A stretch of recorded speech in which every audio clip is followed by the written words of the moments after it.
Krishna Chaitanya Namne Prabhu Nityananda Shri Advaita Gadadhara Shri Vasadi Gaura Bhakta Vrinda Namo Mahavadanyaya Krishna Prema Pradayate Krishnaya Krishna Chaitanya Namne Gaura Tvishe Namaha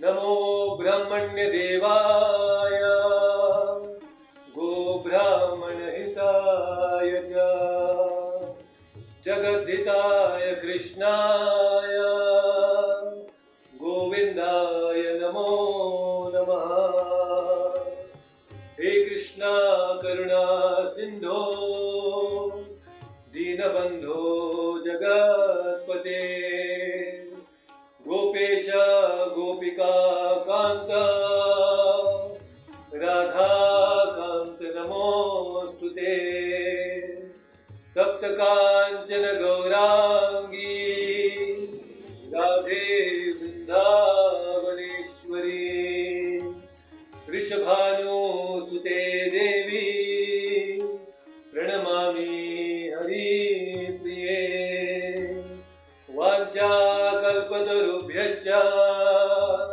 Kripa Sindhubhya eva cha Patitanam Pavanebhyo Vaishnavebhyo Namo Namaha Hare Krishna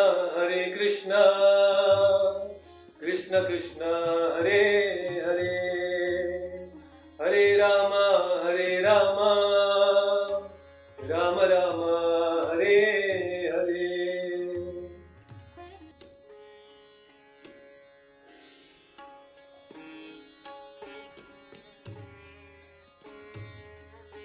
Om Ajnanatimirandasya Jnananjanashalakaya Chakshurunmilitam Veda Tasmai Shri Guruve Namaha. Hare Krishna everyone. I once again welcome all of you for joining us today on the Bhagavad Gita session. And before we begin today's session, I just want to quickly have a recap.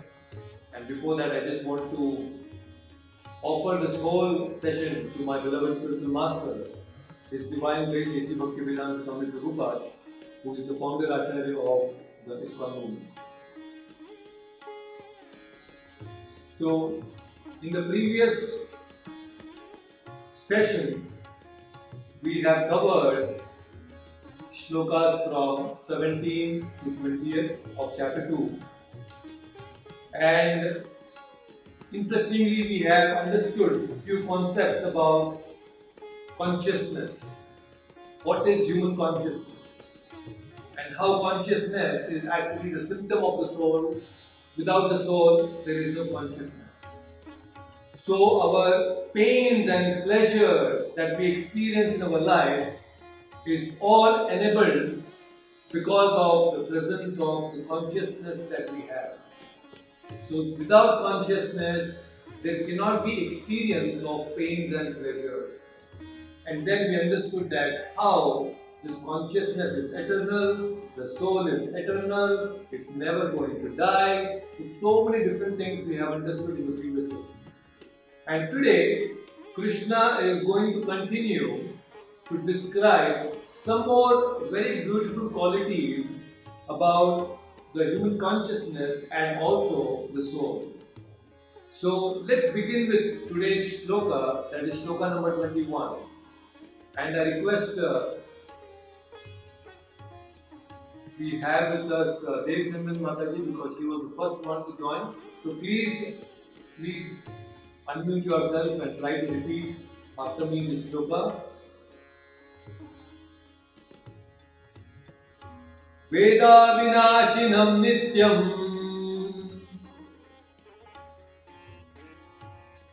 yayenam ajamavyayam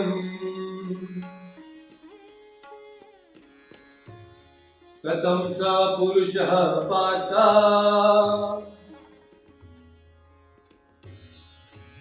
Gangatayati Hantikam. Let's do that once again. Veda Vinashinam Nityam Jayenam Ajamavyayam Katham Sa Purushaha Partha Kam Ghatayati Hantikam. Please repeat it after me. O Partha, how can a person who knows that the soul is indestructible, unborn, eternal, and immutable, kill anyone or cause anyone to kill? Wonderful, thank you so much. So this is another very interesting shloka. So here Krishna is saying, Veda Vinashinam. Veda means to know. Veda Vinashinam Nityam Yayenam Ajamavyayam. So Krishna is saying, O Partha, the soul is indestructible, and someone who knows that the soul is indestructible, unborn and eternal, immutable, how can a person kill another soul? Because it's immutable, you cannot kill it. So, why do you have to bother so much when you cannot kill the soul at all? The soul is indestructible. You don't have to really worry about it. Actually, Krishna is saying, you don't have to worry about killing because soul cannot be killed. But Arjuna, you should fight and you should kill. So Krishna is saying, okay, the soul is not going to die, but Krishna is saying you should kill. So what Krishna is saying is, you should fight and kill the body, but not kill, you cannot kill the soul. And why Krishna is telling to fight? Because violence also has a certain utility in our life. Violence also has a certain utility in our life, and this is very important to know. Let's understand this. Many times we see that there is a criminal who has a knife, and a criminal goes and kills someone, and he is actually punishable by law. Why? Because he is using the knife to hurt someone. He is going to kill someone. Sometimes you see there are doctors also who use the knife, and by actually cutting the body of the patient, you see by cutting the body of the patient, they are also committing some violence, is it not? Actually cutting the patient's body is violence, but this violence is good violence. Why? Because the intentions are good, the doctor's intentions are good, and that is why when a doctor cuts the body of a patient, although it is violence on the body, the doctor is not punished. And sometimes while the doctor is operating, the operation can be unsuccessful and the person may die. But still, the doctor sometimes is not held responsible for that because there are certain things which are beyond his control. But although he is cutting, it is not violence. But whereas a criminal, when he hurts someone by deadly weapons, he is supposed to be punishable by the law, and that's very important. So violence has an utility. We cannot say I'll be non-violent. No, that is incorrect. Actually, non-violence is not there within the society all the time, and it will not be there. Because there will be always some people who will commit violence. Violence is there in the society, but violence has its utility. So let's see now, for example, the soldiers who are fighting on the borders. And when the soldier fights, and he very valiantly fights, and he kills and destroys the enemies, sometimes because of his bravery, he is being awarded Paramveer Chakra or so many great awards. Is it not? Now, the same soldier, when he comes back home and he sees that his neighbor is always yelling and creating a lot of disturbance and always playing some loud music, and he gets annoyed. So this soldier, oh, I have one Paramveer Chakra. I can go and kill anyone. So if the soldier thinks and takes his rifle or a pistol and goes and kills the neighbor, do you think that he will not be punished now? See, the same soldier, when he was actually fighting on the borders and killing the enemies, he is being awarded. But the same person, when he kills his neighbor, he will be punished. So violence has its utility, but if it is applied wrongly, then you will be punished. So when it is authorized by the government, by the defense laws, yes, the soldier is authorized to go and kill the enemies. So when that is the greatest service a soldier can do. Is it not? Because he is being authorized. So here when Krishna is asking Arjuna to fight, it is actually the greatest service. Why? Because he is becoming an instrument to establish dharma. Dharma has to be established. And that is the reason Krishna is telling you need to fight. So violence has its utility to establish dharma, not for a dharmic reason. Not like the terrorists. They also commit violence, but that violence is another. So here, Arjuna is not a terrorist. Arjuna is fighting a dharma yuddha. It is not for his own self-gratification. In fact, he doesn't want to fight. But Krishna is now telling you have to fight because you have to re-establish the dharma. And in fact, in the olden days also, when the kings used to be there, in the Vedic times, whenever there is a person, a criminal, he has to be punished. The king used to give him capital punishment, a death sentence. Why? Because they had a spiritual understanding of punishment. Because when you see a person has committed a murder, and if he is not punished, he is going to continue his punishment, his violence. He is going to murder some more people. And that can create for him, that can become a free license for him to go and hurt someone and create a lot of disturbance. But when a king punishes and gives him a death sentence, the king is actually, by killing that person, is stopping his karmic reaction. In fact, any time when a person commits a crime or kills someone, he has to get some karma for that. But when a king kills such a murderer, it is a great benediction, it's a great service the king is doing to that soul by giving him that sentence. Because the king is actually stopping his karmic reaction. To further suffer more in the future life, the king, by killing that person, murderer, is making a nice, taking away that reaction by killing them.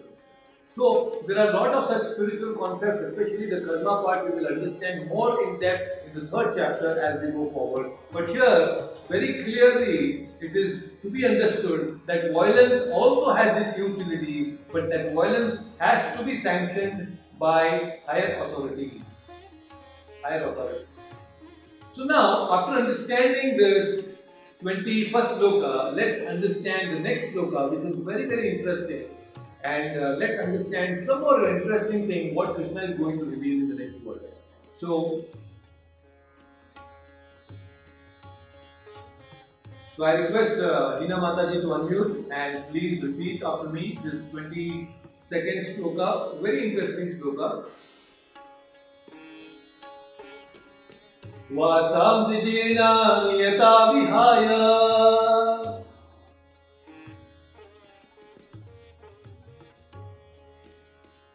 Navani Grinati Naroparani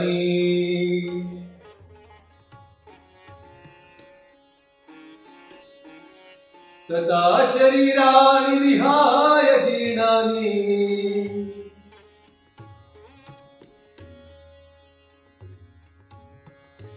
Anyani Samyati Navani Dehi.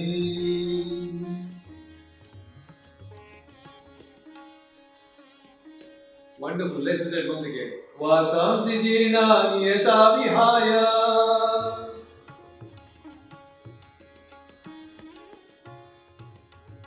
navani grinati naro parani tata sharirani vihaya jirnani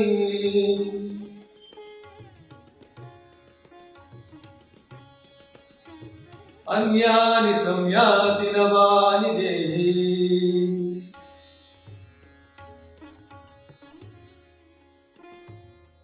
Wonderful. Let's repeat the translation.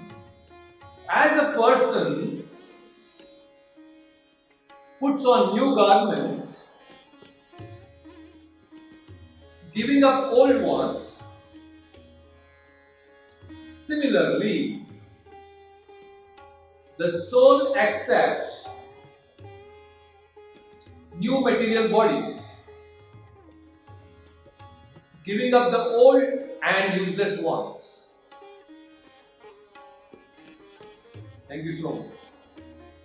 So, very, very beautiful sloka, very beautiful, wonderful way of explaining certain things here. So, Krishna is a wonderful teacher and a very beautiful instructor. The way Krishna is simplifying the whole concept of the soul and the body and the differentiation between the soul and the body is very, very clear from this verse, so that Arjuna does not have any doubts. Although in the previous verses Krishna has explained certain philosophical aspects about the soul, but for him to understand the soul and the difference between the body and the soul, he is now going to give this. I already given this beautiful analogy of the garments. It's very, very beautiful. So vasamsi jirnani, vasamsi means clothes, garment. We are all wearing certain clothes. So Krishna is saying that this body that you are having is actually the clothes, a garment owned by the soul. Very interesting. And what happens at the point of death? Krishna is saying that your soul, you as a soul, will give up this dress and you will take a new one. Jirnani. When this body becomes jirnani, old, yatavihaya, navani grinati. You will take a nava, a very nice new dress after giving up this old dress. So very nice Krishna is explaining here this beautiful concept. So now, just like earlier in 13th shloka, Krishna was saying, Dehinosmin yata dehe Komaram Yovanam Jara, that how the soul is moving from a boy, child's body to a youth body to the old body, and finally, at the point of death, it takes a new body that is called reincarnation. Here Krishna is telling about or talking about transmigration. Now, transmigration and reincarnation, although looks very synonymous, there is a very slight difference. Reincarnation means to come back in flesh. The soul accepts a new body and comes back in flesh and bones. That is called reincarnation. But here Krishna is talking about transmigration. What is transmigration? It is the journey of the soul, not just from the previous life, one life, but many, many, many lives. The journey of the soul from different bodies, acquiring different bodies, is what is called as transmigration. So we all have taken innumerable births and innumerable clothes. So many clothes we have changed previously. And right now, at this moment, we have this particular cloth of a man, of a boy, of an Indian. All these clothes we are wearing, the soul is wearing. But we previously have accepted many such garments, different types of bodies. Different types of bodies we have. At this point, I just want to tell you a very nice, a simple, interesting story. There was this person in a town who had lost his job. and he was looking out for some job and he wanted to desperately get some job. But unfortunately, his bad luck, he was unable to get any job, and after 6 months, he was penniless, he was bankrupt, and he was just thinking what to do. No money at all. And then he sees a nice board saying that there is an opportunity in a circus. So a circus was coming to his town and there was a vacancy. So this person thought, oh great, wonderful. So let me go and try. So he goes to the circus and he was interviewed, and then the interviewer says that yes, we can give you a job, but you see your salary will be only 100 rupees. What's up? Only 100 rupees? What kind of a job is this? The interviewer says, see, this is what we can give you, but you will get a little bit of food and shelter, so that way I think that will work out for you. So this man thought, anyway I am penniless, but if these people can give me at least some food and shelter, and I am going to get a little money, so that is fine, I can just go there and try to work. So then he says, alright, I am okay with it, so what should I do? And then the interviewer says that you actually have to play a role of a sheep. So we are going to give you a dress, we are going to give you a dress of a sheep, and you have to act like a sheep, and the trainer will explain to you what are the different actions that you have to perform. He said, alright, okay. And then in the evening, all he was trained, and the whole tent was filled with people and so many children, and everybody is so overjoyed and excited. And then this person, he wearing the dress of a sheep, starts walking into the arena of the circus, and everybody is clapping and he's doing all the different kinds of actions that he's being thrown and trained, and everybody is enjoying, thinking that he's a sheep. And then suddenly this sheep, who was in the main stage, sees that the cage of a lion is opened, and now the lion is now coming into the arena. So the lion is now coming gradually just behind this person, and this person's heart is palpitating and he's trying to get away from the lion, and the lion is coming closer and closer and closer, and this person's heartbeat is increasing more and more and more. And then at one point, when the lion was so close to him, this person thought, oh my God, I cannot act anymore like a sheep, I want to run away. And he was just about to run away, and that is when the lion pounced upon him and then put him on his back and then told, hey you fool, don't run, I am also playing a role, the lion said.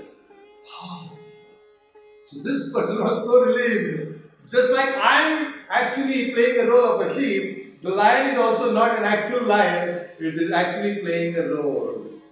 So now, why did I mention this story to you all is because it's important to know that just like these two people were playing a role wearing different garments, we also in this life are wearing a certain garment of a man, of a woman, of an Indian, of a manager, of a chief minister, of a prime minister, of a sports person. All different dresses we are wearing, and we are thinking that this world is real. This whole setup is real. And in this situation of the world, we become fearful of different situations. The fear is because I don't know what is my true identity. And I just identify myself as sheep and somebody else as something else. So because of this misidentification, there is bhaya. There is so much of fear within us. So isn't it interesting? So we are all wearing this body and we are thinking, I am the body. Let me ask you a question, very interesting. Let us understand this little philosophically and with intuition. Suppose, if somebody asked me, whose pen is this? I will say, it is my pen. Will I say, I am the pen? No, it will be incorrect. It is my pen, but it is not that I am the pen. So very interesting.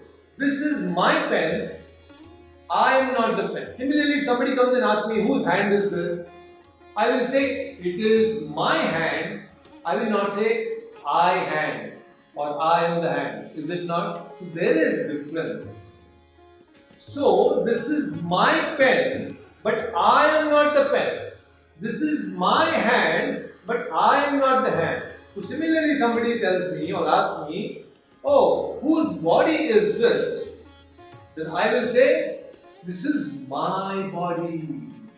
So when I say it is my body, I am not the body. Just like this is my pen, I am not the pen. This body belongs to me, but I am not the body. See, just by intuition also we can understand this. Very clear, isn't it? So we are very, very different from this body. We are not actually this body. We are different from this body. See, there was this one person, a murderer, a killer. He went and he murdered someone. And now he was very scared. What do I do? What will happen to me? The cops may come and actually catch me. So what this person did was, out of the fear of the cops, he ran to his home and quickly changed his bloody clothes and put them in some box and corner and got fresh himself and then started watching the TV. After 5-6 hours, there was a knock on the door, and when he peeped outside, he saw that the cops were actually there. And then the cops actually entered and caught him and said, hey, you are a murderer. He said, no, I'm not a murderer. No, I have not murdered anyone. No, we have evidence. You have murdered. Show me the evidence. Then the cops show him that actually he was captured under the CCTV camera. And they show him the video. See, this is exactly you. You are the person who has murdered. And then this person says, no, I am not this person. The cops say, how can you say you are not this person? You see, the person in the camera, in the video, is wearing a different colored shirt. He was wearing a white t-shirt and a jeans pant. But now I am wearing a yellow t-shirt and a formal pant. So I am not this person. Do you think that the cop is fool just to leave him because he has changed his clothes? Do you think like that? No. The cops will not actually leave him like that. They will drag him and put him into the jail.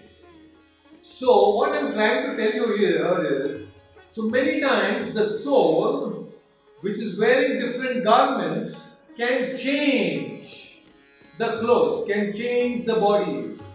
But that doesn't mean that all the good things and the bad things, the reactions of that will not come to us just because I have changed the dress. No, just like the murderer is not going to be left alone because he has changed the dress, just because I changed my body doesn't mean I'm not going to enjoy or suffer because of my previous karma. Hope this clarifies the point. Very important. So you see there is a constant, so many different analogies to understand that how we are not this body. We are not this body. We are a spirit soul. So interesting this whole concept. So if I am a soul and this is the body, should I be so serious about maintaining and actually so serious about having a relationship with this body? No. The relationship between the soul and the body should not be taken very seriously. And that is exactly what Krishna is telling to Arjuna. Just like, see, when we were 10 years old, 12 years old, we had wonderful clothes, very, very colorful clothes, something of your liking, and that was your favorite dress. Today, you don't even remember that dress. You don't even think that, oh, the dress is lost, the dress is torn. You don't even know where that dress is, isn't it? You don't really care about that dress which you were liking so much once upon a time. So similarly, this body is like a dress. So why should you become so attached to this dress which is anyway going to become old? Just like you didn't worry about the dress 20 years, 30 years old, why are you so worried about this dress now? So don't take this relationship between the body and the soul so seriously, Arjuna, is what Krishna telling you. And whether you fight or you don't fight, this dress is anyway becoming old. So now, if the old bodies of Bhishma and Drona is going to be perished or is going to die, why are you worrying? Because anyway, they are just losing the old dress and they are going to put on new garments now. So you should be actually happy that Bhishma is going to give up his old body and now he is going to get a new body. So Arjuna, don't worry about the old bodies of Bhishma and Drona, because anyway after that they are going to get new bodies, and that is actually what happened. Bhishma got a new body, Dronacharya got a new heavenly body. So wonderful, isn't it? So don't worry about the dress. Actually it is said in the scriptures that how, especially a warrior, especially a Kshatriya, a warrior, when he dies while fighting, he is promoted to heavenly planets. That we will understand in the future verses also. That a Kshatriya, a fighter, a soldier, when he dies on the battlefield while fighting, he gets elevated to the higher planets. So that is the injunction of the scripture. So Krishna is saying, Arjuna, don't worry, they are fighting in the war, and while fighting in the war when they die, they are still going to be promoted to the heavenly planets. So what a wonderful thing. So this is very beautiful here. This word is an amazing word where Krishna is simplifying this whole concept of body and soul by giving a beautiful analogy of dress that we are wearing. I'm not going to really be worried about this dress. This kurta, after few days or few months when it becomes old, I'm just going to throw it and I'm going to take a new one. I'm not going to be bothered. Oh, I may maybe stitch, maybe some hole is there. I may stitch and take care of it for a while. But you see, after some time, I still have to give up this. So with this body also, I may try to repair this body. Oh, it's becoming old. I will try to take care. I will do this operation, that operation. But after doing all the operations, ultimately still the body has to go. So really don't worry about all this, and we have to be completely detached from this body. That is what. So let's understand the next words now. Kamlesh Kumar Raj, I'm really good, I'm really fine, and I will definitely take your calls a little later. Thank you so much for joining. Okay. So let's go to the next verse, and that is verse number 23, and let's see what Krishna is going to reveal more in this particular sloka. Very beautiful sloka. So, Vinodji, please unmute yourself and let's chant this very nice 23rd sloka. Nainam chintanti shastrani Nainam dahati pavakaha Na chainam kledyantyako Na shoshayati marutaha. Once again, Nainam chindanti shastrani Nainam dahati pavakaha Na chainam kledyantyako Na shoshayati marutaha. Please repeat the translation. The soul can never be cut into pieces by any weapon. nor can he be burned by fire, nor moistened by water, nor withered by the wind. Thank you so much.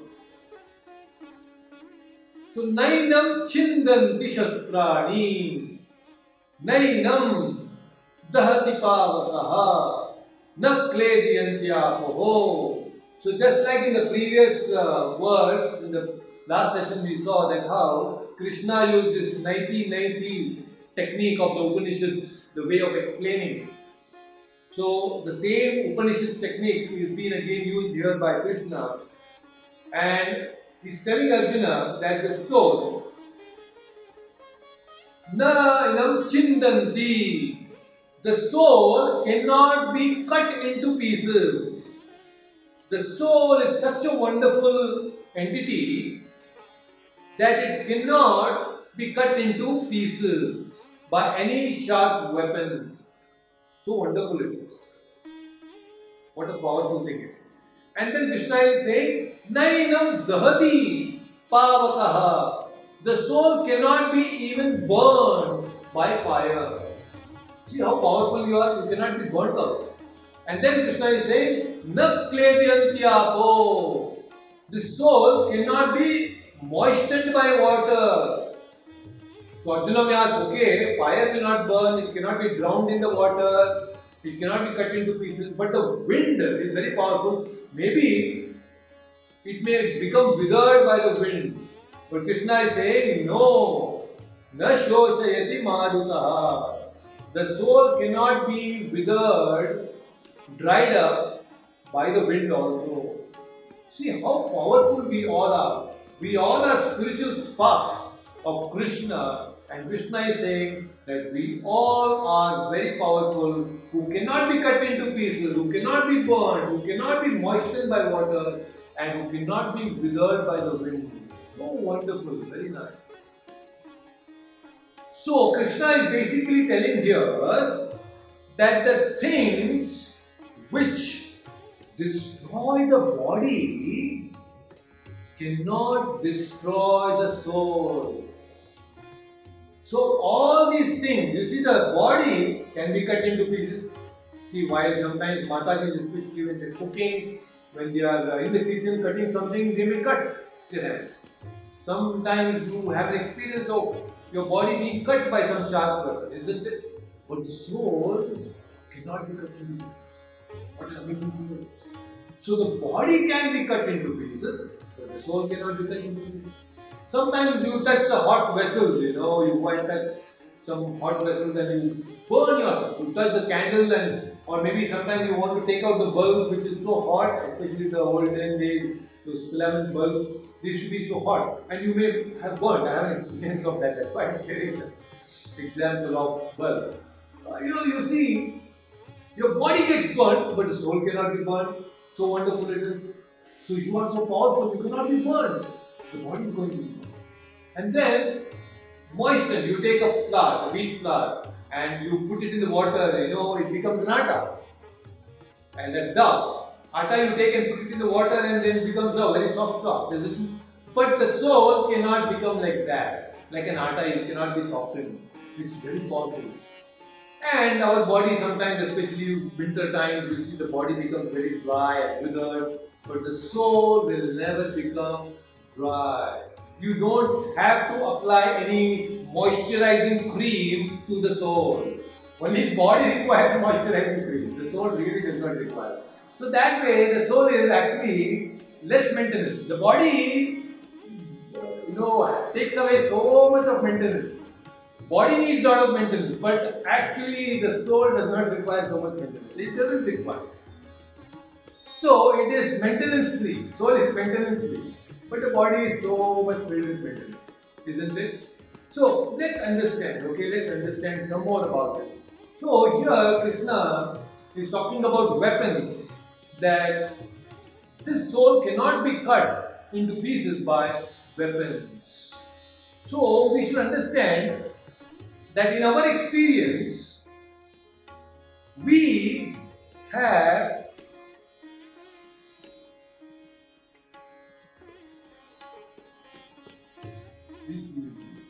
So in our experience, we have experience of fire weapons. Mostly all the weapons that we have is mostly fire, based on fire. You take the nuclear bombs or the missiles, they're all fiery weapons. And modern science mostly knows about fiery weapons. But in the Vedic times, there were not just fiery weapons, but there were weapons of water as well. You just leave an arrow chanting certain mantras and it can actually create a tsunami. There can be weapons of tornadoes. Have you ever heard about this? Yes. A weapon of tornadoes can be chanted by mantras and it can be created by chanting certain mantras. You shoot an arrow and a whole tornado will come and can destroy your enemy. Whole enemy Sainya can be destroyed by this tornado. Tornadoes are very powerful, isn't it? So similarly, there can be weapons of wind, there can be weapons of fire, there can be weapons of water, but we have no clue about these different types of weapons. There can be weapons of sound. Just by creating certain sound, you can kill an enemy. So you see, this technology was there in the olden times. Unfortunately, we do not have that technology today. And I think in a way, it is good that we don't have such technology.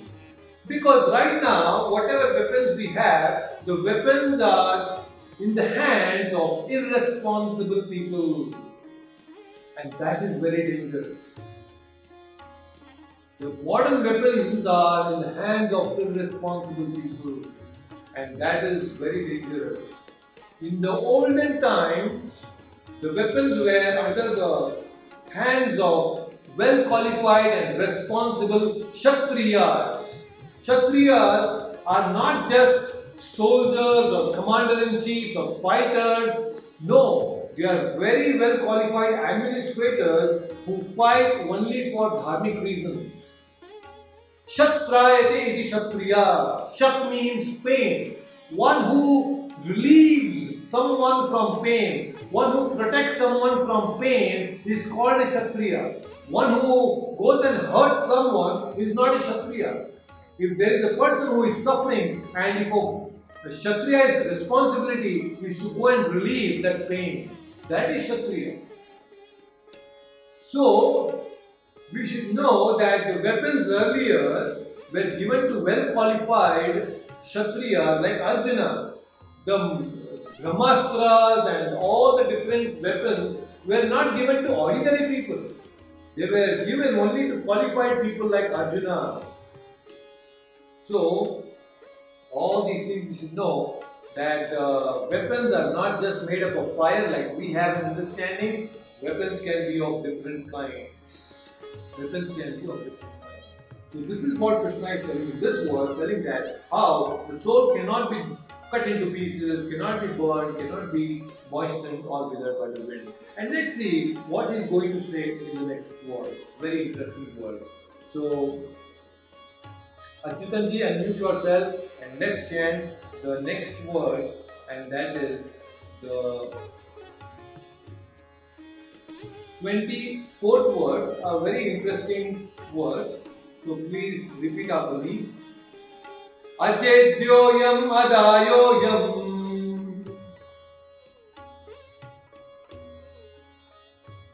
akledyo shoshayevacha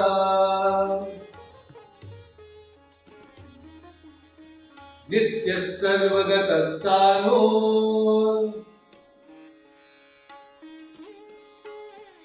achaloyam sanatanaha.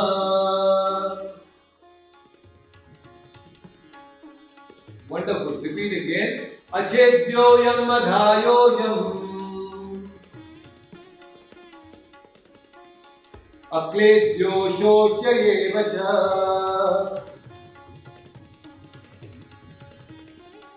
nityas sarvagatasthano achaloyam sanatanaha. wonderful. Please repeat the translation. This individual soul is unbreakable and insoluble and can be neither burned nor dry. He is everlasting, all-pervading, unchangeable, immovable, and eternally the same. Thank you so much. So this is a very interesting shloka where Krishna is extending the concept which he had previously mentioned in the 23rd verse. So in this 24th verse, Krishna is saying that the soul is unbreakable. It is achedyo. It is one single entity, unbreakable entity, which cannot be broken into pieces. You take a glass, you take any material things, it can be broken into pieces. Especially these days with the modern technology, there are certain, this metal crushers which are made up of very sharp silicon carbide, those small cutting pieces, and especially in the CNC machine, we have seen that how the CNC machine can actually cut even the iron pieces into different shapes. So the matter, even the hardest matter, which is actually diamonds, diamonds are so hard, but even a diamond can be given shape, can be broken into pieces. Is it not? Although it's the very hardest substance, diamonds can be broken and can be given shape. But here Krishna is saying that this soul, which is you, is unbreakable. So nobody can break us. Nobody can break you. So you are very, very powerful and strong, insoluble. Just like Krishna says, nothing can affect the water cannot affect. Yes, water cannot affect because it is insoluble. Neither burned nor dry by the fire nor the wind. And he's saying Nitya Sarvagata, Nitya. Earlier also we had mentioned that how this is everlasting. The soul is Shashvataha, he is eternal, he is going to continue to exist all the time. And here Krishna is another term he is using is Sarvagataha Sthanur. Sarvagataha Sthanur. So let's understand this Sarvagataha a little bit. Very important. Sarvagataha means that the soul can exist in any conditions. The soul can exist in all the conditions of environment. That is what is meant by Sarvagataha. Sarvagataha doesn't mean that the soul can be present in multiple places simultaneously. Soul is not omnipresent. Only God is omnipresent. Soul is not omnipresent. So, Sarvagataha does not mean that the soul can be present in multiple locations. I am in Bangalore and some of you are in Mumbai. Now, I cannot be in Mumbai at the same time as I am in Bangalore. No, I cannot be present right now in Mumbai.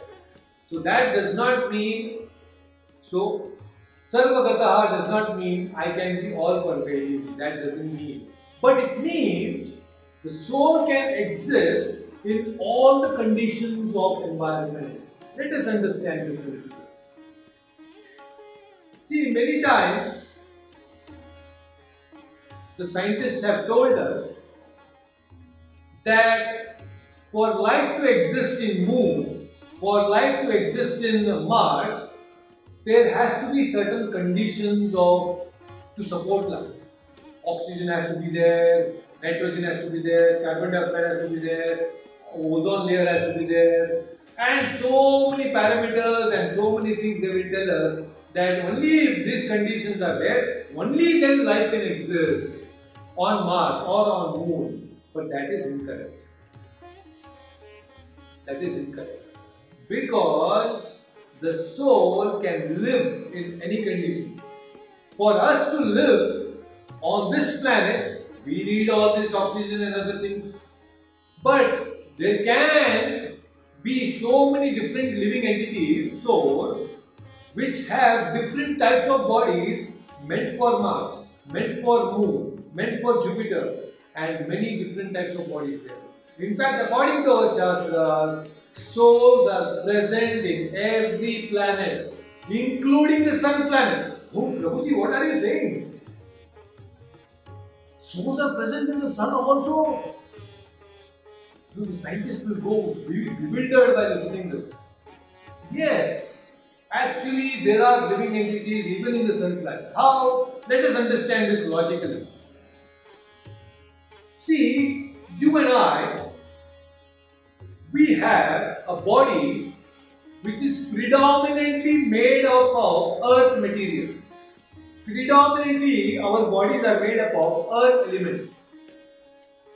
Although there is fire, air, water, but predominantly this body is earthly body.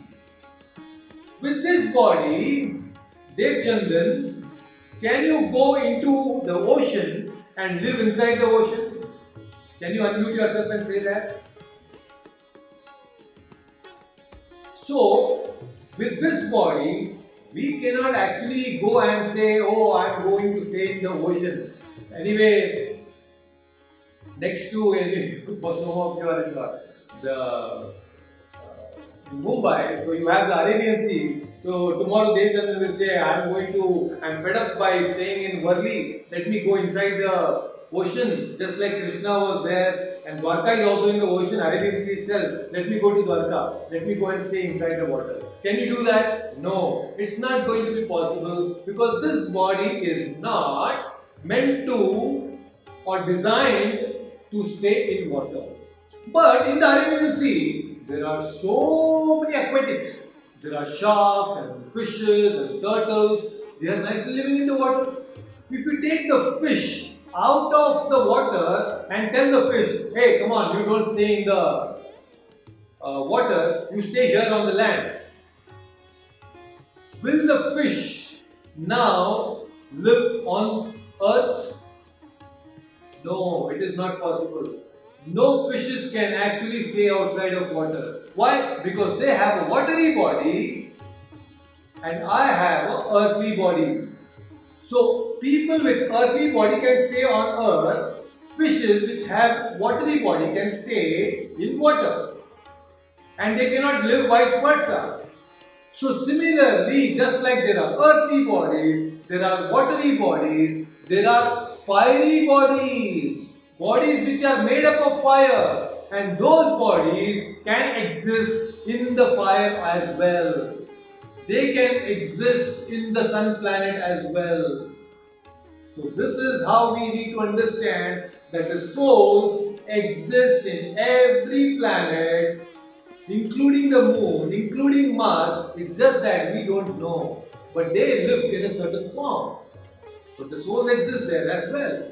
Sarvagataha means that is how the soul can exist in any condition, irrespective of what we know of. That's why last time I also told you that how even there is a small crack in the wall, in the roof, the small plants will start growing there. Because Sarvagataha, the moment there is an opportunity to grow, the soul will come and start growing. So, this is how we need to understand that life comes from life. It is not based on some chemical combination or external environment. So life actually comes from life. And what is that life? The soul. Because the soul is there, life can exist everywhere in all the planets. But there are certain scientists who say that they have created artificial life. And there are spin doctors. You know who are those spin doctors? The spin doctors are meant to hype up the whole idea of artificial life. So many scientists engage the spin doctors who can hype up this idea, glamorize, yes, we have created an artificial life. But you see, deeply, that artificial life is nothing but they have actually taken the living soul, a living cell, and created an artificial environment for the soul to grow for few months. That's why they call it test tube babies. What are test tube babies? Nothing but a living cell taken from a man and then given an artificial environment for the soul, for the living cell to grow for only few months. Again, they have to put back again in the mother's womb only. Then the test tube baby, but they call it as test tube baby. Oh, we have created. And such people are given Nobel Prize. Oh, you have created life, you have created life. No, this is the mentality, a narrow mentality of humans. When a dog is naturally barking on the street, we don't bother, we don't care. Oh, kutta bhok raha hai, no problem. We don't even care about it. But if a man, he starts barking, imitating like a dog very nicely, then we tell, oh, क्या मस्त भोंक रहा है, कुत्ते की तरह ही भोंक रहा है, and we give him a prize because he's imitating like a dog. We give him a prize. Oh, very nicely you bark like a dog. So when naturally so many children are being born every single day in the mother's womb, we don't care. But somebody creates life in a test tube in a laboratory, we give him a Nobel Prize. Actually, God, Krishna is the one who is supposed to receive that Nobel Prize. Because he has created this. But you see, we don't understand these things. So we should understand things that I'm not demeaning the scientists. They definitely have contributed a lot of things. A lot of technology has developed because of the scientists. But we should know how to give due respect to everyone. When we can give due respect to the scientists for their creation, how much more respect we need to give to the Supreme Lord who has created all these different arrangements. Isn't it? But we don't do that. We neglect. And that is where we need to focus on. So, you see, so life definitely does not come from some artificial means. Life has to come from life, and life exists beyond this planet as well. So we should never think that life does not exist on other planets. In fact, the very first small book written by Swami Prabhupada was Easy Journey to Other Planets. Very nice, small book. Easy Journey to Other Planets. Here, so many millionaires and billionaires, they are investing in space technology today because they want to go into space and maybe to other planets and live there. With so much of headache and so much of money investing, and they want to go to other planets. But Krishna in the Bhagavad Gita says that you can easily go to the other planets. Prabhupada says in this book that if you can think of Brahma, while that, you will go to Brahmaloka. You think of Indra, you will go to Indraloka. You think of Varuna, you will go to Varunaloka. So based on your consciousness and your desire, which planet you want to go, Krishna says yes, we will transfer you there because you have a desire to go there. So, easy journey to other planets. You don't have to break your head from that. So, this is how we should know that life exists in different conditions, in different environments. So, it is sarvagataha. There are certain species called extremophiles. Extremophilia means they can, certain organisms, certain bacteria can exist in extreme conditions, very extreme conditions. What are those extreme conditions? Extreme conditions are, they can exist even in extreme fiery conditions or extreme cold conditions. So these species are called extremophiles. Extremophiles. You should know this. Okay, so just for your information. So, very nicely Krishna is telling that in this 24th verse that the soul is indestructible by any of these elements. So don't worry, just fight, my dear Arjuna. So let's go and chant the next verse, a very interesting verse, and that is the 25th verse. Chaitanya, please unmute yourself and let's take this 25th verse now.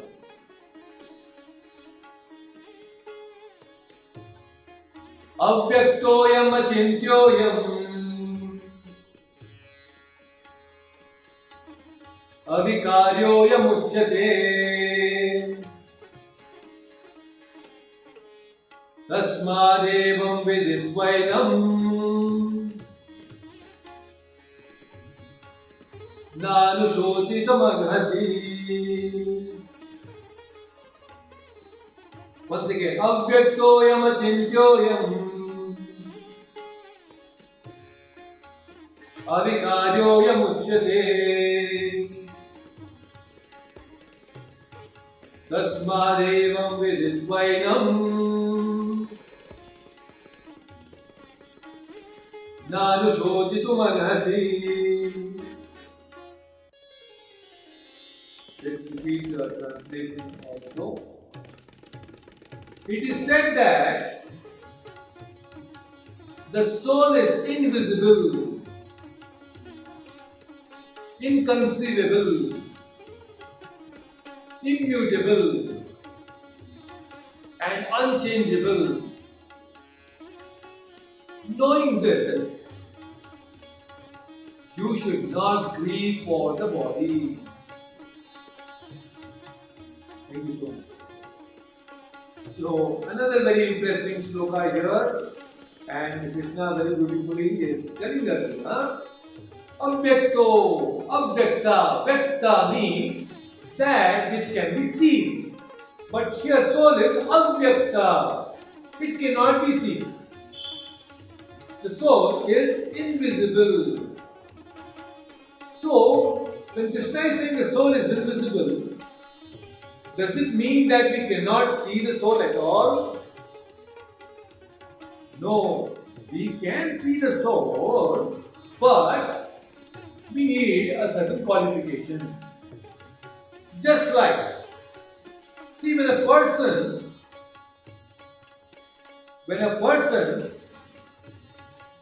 is having cataracts in his eyes, when a person is suffering from cataract, he cannot see things as it is. But when he gets operated and the cataract is removed, then he can see things very clearly.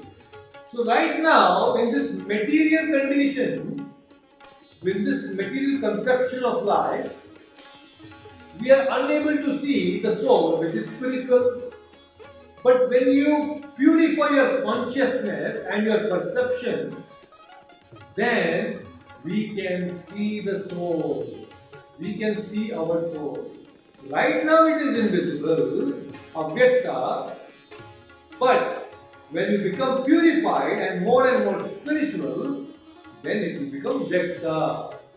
The soul is very much seen by the great realized and realized soul. Then, inconceivable, achintya. Achintya means there are certain things which is beyond our control. Inconceivable. Just to know that how this earth planet is moving exactly in a particular orbit is itself so inconceivable, isn't it?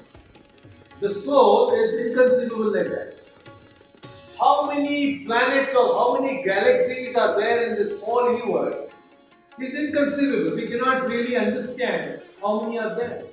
How many planets and how many stars are there in this whole universe is actually inconceivable. We cannot understand. So what is the nature of the soul is actually inconceivable right now.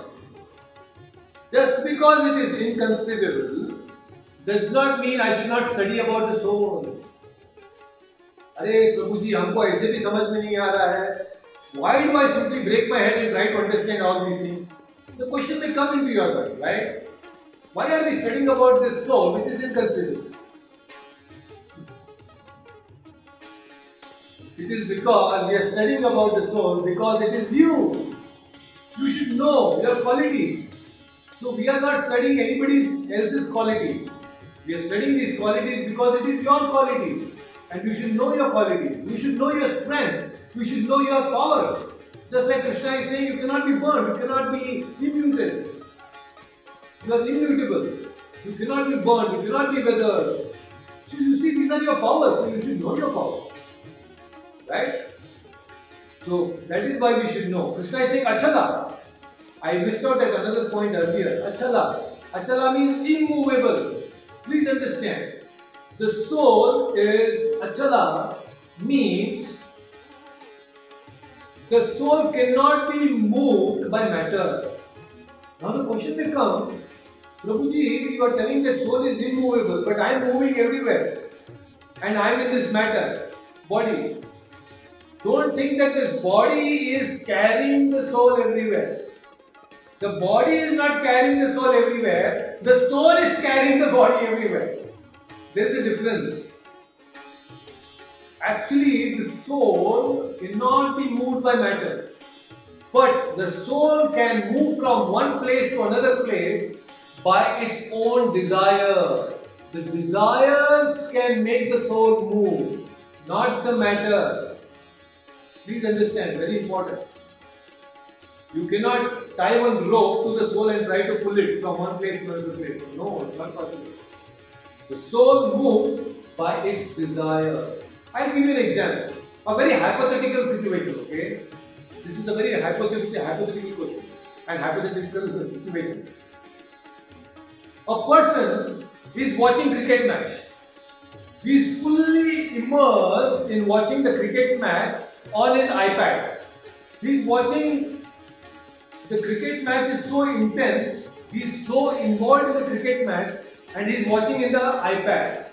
Now there is a thief who enters the home, and then after entering the home, the thief is actually taking the iPad itself. And this person is so immersed in watching the cricket match that he is not stopping the thief, but he is actually following the thief wherever the iPad is being taken. So he is just busy watching the cricket match and following the iPad wherever the thief is taking it. Because of the engrossment, because of the attachment to watch, the person is going everywhere wherever the thief wants him to go. You see, it's a hypothetical situation. But similarly, that's exactly what is happening to the soul. Because the soul is attached to its mind and to the body, wherever the mind will take, the soul is moving, creating the desire and moving wherever it wants. So the mind creates a desire and the soul is moving. The mind will tell, let's go to a movie theater, and the soul is moving to the movie theater. The mind is telling, let's go to a nice temple, the soul will go to the temple. You see, the soul is moving because of the desires, not by matter. We should never think that the matter, the body is moving the soul. It is actually the soul which is moving the body. So that is why Krishna says, Achala. Achala means immovable. So very beautifully, all these things are getting clear now. Hope these concepts are getting clear as we are discussing the difference between the body and the soul. Very nice, very interesting.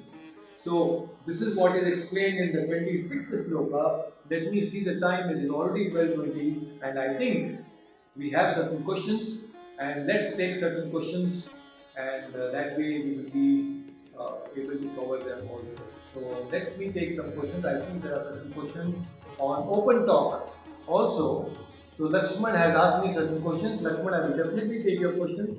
Very nice. So I will take your questions. So please stay on them. So here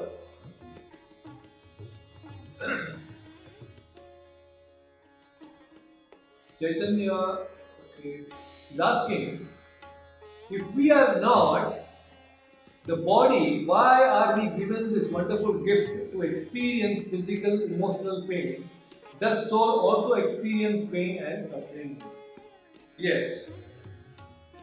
Actually, we are given this body, this material body, because we want to enjoy.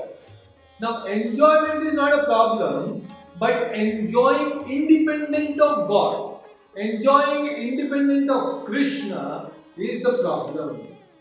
So we are not against enjoyment, but we have to enjoy with God in the spiritual world. But a soul, when he desires that, no, I don't want to enjoy with Krishna, I don't want to enjoy with God, then Krishna says, alright, you want to independently enjoy, then you go to this material world. Here, you try to become Krishna. You want to become God, so you can become. And that's exactly what we are doing here. In this material world, everybody is trying to lord over. Everybody wants to become a master. I am right now a millionaire, I want to become a billionaire. I want to control my wife. I want to control my husband. I want to control the people. I want to control so many nations. I want to control the animals. So the controlling Ishvara Bhava is there. So Krishna says, okay, you can fulfill your desires of Ishvara Bhava in this material world. So now in this material world, there is Sukha and Dukha. And although the soul is actually unaffected by all these pains and pleasures, but because the soul is identifying with this body, see this identification, the false ego is there. See, the false ego, ahankara, this ahankara is what binds the body and the soul. So the body is driven by this ahankara. The identification comes because of the ahankara. And because I am identifying with this body, I am experiencing pain and pleasure. So this is how it is been. We should know that although the soul is different, the soul is going to experience certain pain and pleasure, although it is free from this pain. So there are wonderful questions here, and I want to take certain questions on open talk also. So Bhalu is saying, sir एक बात बताइए, अगर dream में शिवलिंग दिख रहा है तो what it means? Definitely Bhalu, I will explain to you that. Very interesting. I'll take your question very soon. Since I want to continue with the flow of thought, so I will definitely answer your questions as well.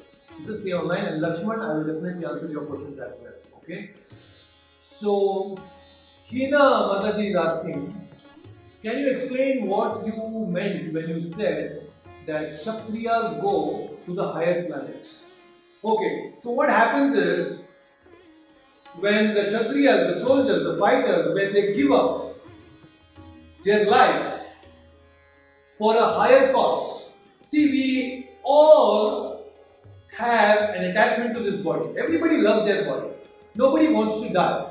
But still, the soldiers who fight on the battlefield and they die, they are ready to give up this body which is so dear for a higher cause. Higher cause, higher than themselves. Because they are fighting for a higher cause, more than themselves, that is why they are awarded. So, in fact, when after death, we are sent to the Yamaloka, Yamaraja's abode has the north entry, the east entry, the south entry and the west entry. So all these great soldiers, the great rishis, the sadhus who are very pious, all these elevated souls enter through the north door and the east door and the west door.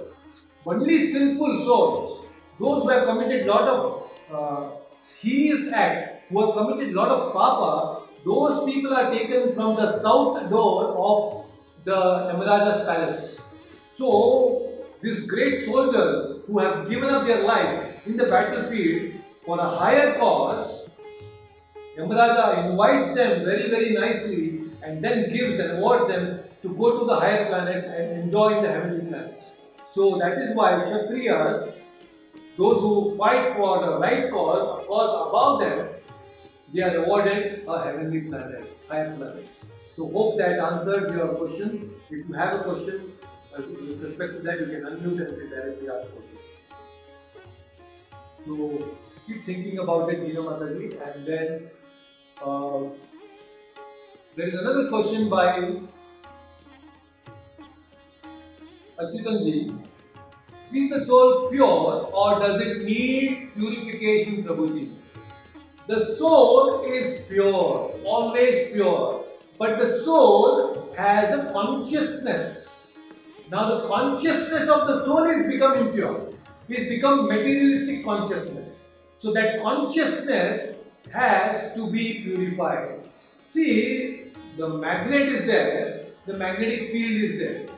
So although the magnetic field, the magnet will not move automatically, but the certain iron comes or certain other magnet comes, it disturbs the magnetic field, then the magnet will react in a certain way, it will move in a certain way.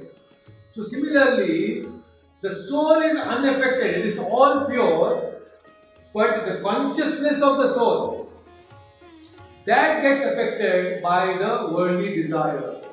And that is why we need to purify our consciousness. That's why we say Krishna consciousness. You become God conscious, become Krishna conscious.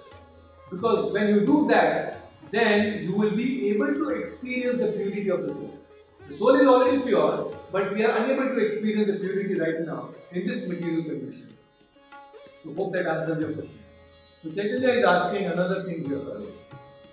Prabhu, it was said that the soul is even smaller than the microscopic objects. How it would carry the memories and karma, in what units it is said? So, very interesting here. Just like when you want to purchase, earlier we were talking about clothes. Vasam Chidinani Yata Vihaya. Just like you're wearing this dress, which is like a cloth. See, imagine you are going to a mall and you want to purchase a certain dress. When you go to a mall, there are so many dresses, right? Out of so many dresses, you will like few dresses. And when you take and you like a certain dress, the next thing is you will see the price tag, whether it is in your budget. So if you want to purchase a dress, two things are required. One is your liking, your desire, and another thing is your budget, right? So similarly, when you take this dress, this material dress, this body, one is your desire, what type of dress you want, and then do you have the karma currency? Karma currency, if you don't have the karma currency, then you cannot purchase a particular dress. But you have enough karma currency, good karma currency, then you can buy a very nice body, a heavenly body maybe, a very beautiful body, a handsome body, because you have this karma currency with you. So, now since you asked this question, how it is carried forward, the karma and all, is because after that, the physical body gets destroyed, but there is the subtle body. So all the samskaras that you have acquired in this life, the impressions are there in the subtle body. Subtle body is mind, intuitions and false ego. So all the samskaras are stored in the mind, intuitions and false ego, subtle body, and the subtle body carries it to the next life. The subtle body carries, the soul is very small, but the subtle body has the impressions of all the good karma and the bad karma that you have with you. So that is how the subtle body takes forward this samskaras of this previous life to the next life. So, Veena is asking, Prabhuji, does the soul have its own intellect in all lifetimes? Definitely, the soul has its own intellect, its own mind, and its own body also. The soul has its own body also. But a spiritual body is there for the soul. Right now, it is unmanifest. Right now, the soul has been given a certain body based on its desire, but it has its intellect. Nothing can exist in this material body without its existence in the spiritual body. Let me explain this. It's a very beautiful concept. Please understand. I'll ask Hinaji only. See, my shirt, does it have two hands? My shirt, does it have two hands? Yes. You see the sleeves, actually the sleeves of my shirt my kurta are actually having two hands. Why does my shirt has two hands, the sleeves? Because I have two hands, that's why my shirt also has two hands. Right? Just like that, similarly, this whole body, earlier we said that this is a dress.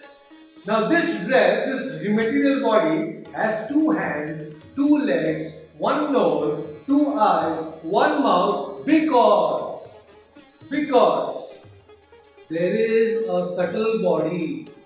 The subtle body has two hands, two legs, two eyes, one nose and one mouth. Because the Sukshma Sharira within you, which is possessed by the soul, has this body form. That is why I also have this breath with two hands, two legs. In a dog's or in elephant's body, the soul, the subtle body of the soul will have a trunk also. That's why the elephants also have a trunk. So the shape of this material body that you have is actually designed according to the subtle body. The tailor has stitched this kurta according to your size, isn't it? So similarly, the Prakriti has designed this beautiful body with two hands and legs based on your desires. So that is how similarly you have your intellect and you also have your mind. The soul has its own mind also. So that is how it is there. And let's understand. There is another question by Chaitanya. Chaitanya is asking, yes, Prabhu, if it's often said that when sinful souls go to Yamaloka, they will be burned with oil and do all painful things. But since we discussed soul cannot be destroyed, is this really true? What is the real situation there? Chaitanya is scared. If I go to Yamaloka, what will happen? First thing we should know that anybody who goes to Yamaloka is not always bad. In fact, everybody who dies, the pious soul and impious soul, have to go to Yamaloka because Yamaraja will decide the good and bad account. Not everybody who goes to Yamaloka has to suffer. But people who have committed heinous acts, very, very bad karma, murdering people, not giving food and water to people, not giving shelter to people, telling always lies, cheating, so using bad words, giving trouble to parents, all these things who had done, those people will suffer. Killer of the Brahmanas, killer of the animals, especially cow. And of course, cow is not an animal, cow is the mother. So we cannot actually say cow is a. So Gohatya who does, and people who have committed illicit sex, who take alcohol, all such people have to suffer and they will be given an Yatana Sharira. Just like this Sharira you have, they are given, the soul of such sinful people is given Yatana Sharira. Yatana means what? It is a special body to experience only pain and only pain. That is called Yatana Sharira. The pain is so intense, the soul is begging for death, but he will not get death. Hellish planets are, I will definitely explain more about this hellish planet sometime in the future. What are the different types of punishments are given to the sinful souls. But they are given the Yatana Sharira there. Just like in heavenly bodies are the bodies for enjoyment and only enjoyment. Only pleasure is there in heavenly bodies. When you eat in heavenly planet, you go to Swargaloka and if you eat your food there, you don't have to go to toilet. Because your food is evaporated in the body. You get the nourishment, you don't have to go to toilet. You see what a wonderful body. And in Yamaloka, in Swargaloka, they have Padmagandha bodies. The Apsaras and all these Devatas, they have Padmagandha bodies. It is not like our sweating body, you have to use the deodorant and nicely make your body fragrant. No, you don't have to use any fragrance or any deodorant there. In Swargaloka, your body is naturally fragrant. So wonderful, isn't it? So let's imagine it. This is possible in heavenly planets. If you go to the spiritual world, what an amazing spiritual body you have. It is said that spiritual world is Chintamani Prakara Satma Shukalpa Vriksha Laksha Vratetu Surabhira Vipalayantam Lakshmi Sahasra Jagatam Rabhate Vyamanam Govindamadi Purusham Tamaham Bhajami. How is the spiritual world? Chintamani Prakara Satma Shukalpa Vriksha. Chintamani. The spiritual world is not filled with pebbles and stones. It is filled with Chintamani. What is Chintamani? Touchstone. This touchstone, you take and touch it to anything, it will turn into gold. Wish we could have had this touchstone. One touchstone, you go and touch anything, you touch your chair, it will become golden. Wow, so wonderful. You touch your mobile, it will become into a golden mobile. Oh, what a wonderful thing. So that is called touchstone. And in the spiritual world, everything is a touchstone. Kalpa Vriksha. In spiritual world, there are Kalpa Vriksha. You go and ask a mango tree, I want banana now. It will give you banana. You go and ask a mango tree, no, I want to eat samosas and gulab jamun. It will give you gulab jamun and rasgulla right there. It is wish fulfilling trees. And there are surbi cows. Cows which can give you unlimited milk. Here the cows will give you 2 liters, 5 liters. But there, unlimited milk. You can keep milking the cows, surbi cows. So that is where the planet of Lakshmi, Sahasra, Sata Sambrama Sevyamanam. Hundreds and thousands of Lakshmis are serving that Supreme Lord Krishna in that spiritual world. This is said by Brahma himself in Brahma Samhita. So, this is how we need to understand that there is a spiritual world where we all belong to. How many of you really want to go to that world? Raise your hands. See, I see already David willing to go to that world. You don't have to be so much, suffer in this material world. We are all the children of a very rich father, please understand. Krishna is saying that everything, Bhokta, Ram, Yajnatapatam, Sarva Loka Maheshwaram. We are the children of such a great, wonderful, rich Father. Why we have to suffer here, being separated from Him? Just go accept Him. My Father, I want to be with you. And you will enjoy His kingdom like anything. So, that is why Krishna is coming again and again to this material world. In the form of Rama, in the form of Krishna, and giving us Bhagavad Gita to make us understand you are not poor. You don't have to suffer. You are very rich. Just come back home, back to Godhead.